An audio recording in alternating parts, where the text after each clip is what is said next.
You had people lying down dead, and you have us standing up waiting when they're going to turn gun in our direction. There is no one day that I don't think about it. Every day this image comes to me, every day. He asked, who speak German? And my mother said, my daughter does. She shouldn't have opened her mouth. Tens of thousands of Jewish prisoners were killed at Majdanek. Many arrived as forced laborers, only to face brutal conditions that pushed them to the edge or beyond it. Those who could no longer work were selected and killed. It wasn't random, it was calculated, systematic, and all of it happened behind guarded fences, out of sight from the world. So when Soviet soldiers walked into Majdanek that night in 1944, they weren't just uncovering a camp, they were uncovering a truth that had been hidden for years. And if this was only one camp, how many more were still waiting to be revealed? Majdanek wasn't just a place where people were held, it was a place where lives were systematically taken in different ways, over and over again. Gas chambers were used not only for prisoners already inside the camp, but also for those brought in from other camps in the Lublin area who were no longer able to work. Some victims were killed immediately upon arrival. Others were shot. Many died slowly from disease, starvation, freezing conditions, and exhaustion. And then there were the belongings, huge storage areas filled with clothing and personal items taken from victims before their deaths in places like Belzec, Sobibor, and Treblinka. Every item told a story, but most of those stories ended the same way. And hidden within this system was an operation with a name that sounded almost harmless, Operation Harvest Festival. What was it really? In late October 1943, Jewish prisoners were ordered to dig long trenches. They were told it was for air defense, but many of them already understood the truth. These trenches weren't for protection, they were for execution. Between November 3rd and 4th, around 43,000 people were killed across Majdanek, Poniatowa, and Trawinki. 43,000 in just 2 days. Prisoners were forced to undress, led to the trenches, and shot. Loud music blasted across the camps, not for morale, but to hide the sound of gunfire. This wasn't random violence. It was organized, deliberate, and carried out under direct orders from Heinrich Himmler. The largest single massacre of Jewish people by German forces during the Holocaust. How do you even begin to grasp the scale of something like that? Within this system, Erich Muhsfeldt played a direct role. Witness accounts after the war describe a man who abused his authority and inflicted violence on prisoners without hesitation. Survivors recalled repeated acts of cruelty, beatings, intimidation, and threats. He was known to walk through the camp carrying a heavy truncheon, striking prisoners and leaving them seriously injured or worse. In one account, a prisoner was attacked after a brief interaction that drew Muhsfeldt's attention. In another, a severely beaten prisoner was left to die after sustained abuse. These weren't isolated moments. They were part of a pattern that survivors remembered clearly. What drives someone to act like this, day after day? As head of the crematorium, Muhsfeldt was connected directly to the final stage of the camp's system. Prisoners reported that he would threaten individuals, saying, "I'm going to get you soon, and I'm warning you, I'm going to burn you alive." Words like that weren't empty. They reflected the constant fear inside the camp. In one testimony, a woman who learned she was about to be killed resisted and cried out, asking, "Why am I to die?" That question, simple, human, impossible to answer, echoed the reality faced by so many. Accounts describe how violence followed and how victims were forced toward the crematorium under brutal conditions. These moments weren't rare. They were part of daily life inside the camp.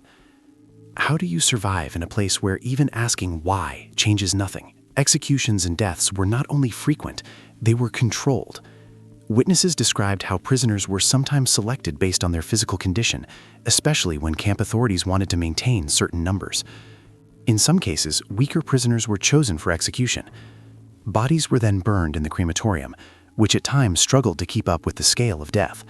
When it couldn't, remains were transported elsewhere to be destroyed.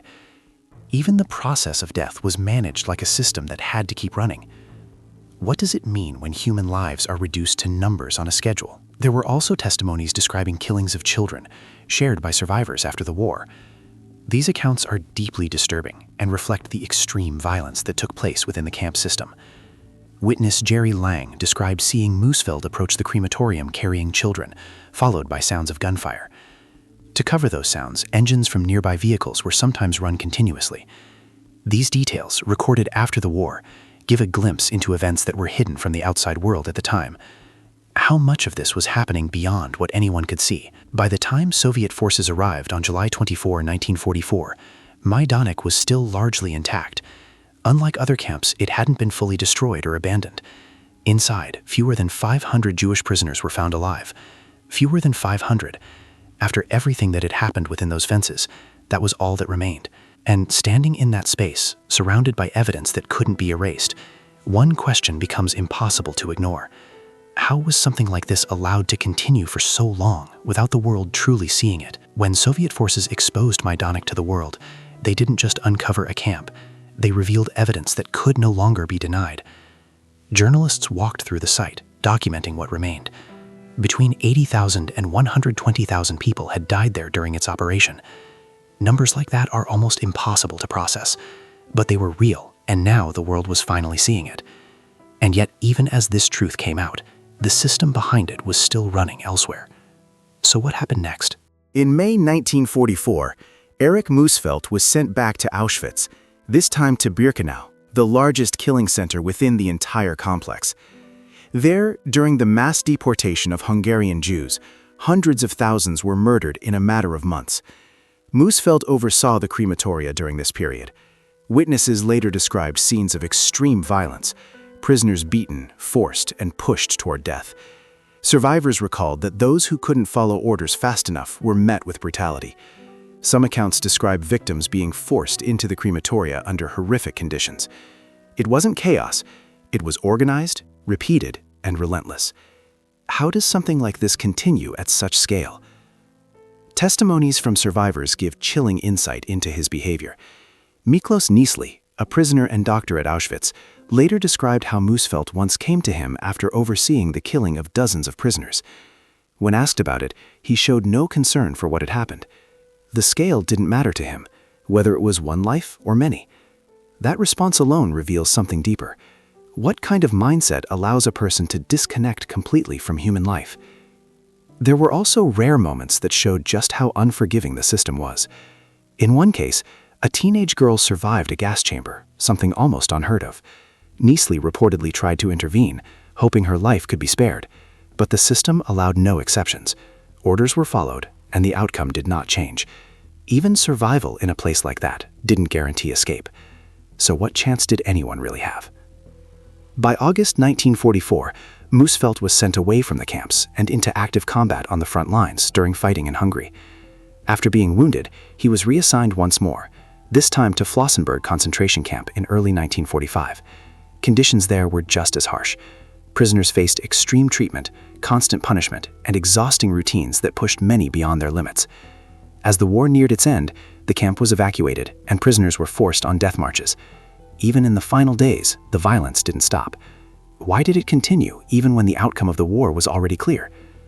Despite everything, Mussfeldt had been awarded the War Merit Cross Second Class during the war, an official recognition while these actions were taking place.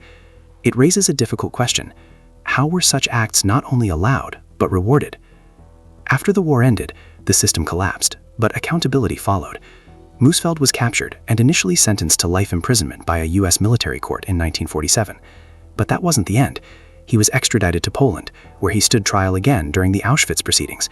This time, the evidence, testimonies, and scale of the crimes were fully laid out. The verdict was final: guilty of crimes against humanity. On January 24, 1948, Erich Mussfeldt was executed in Krakow. He was 34 years old. A life that began in ordinary circumstances had ended in one of the darkest chapters of human history.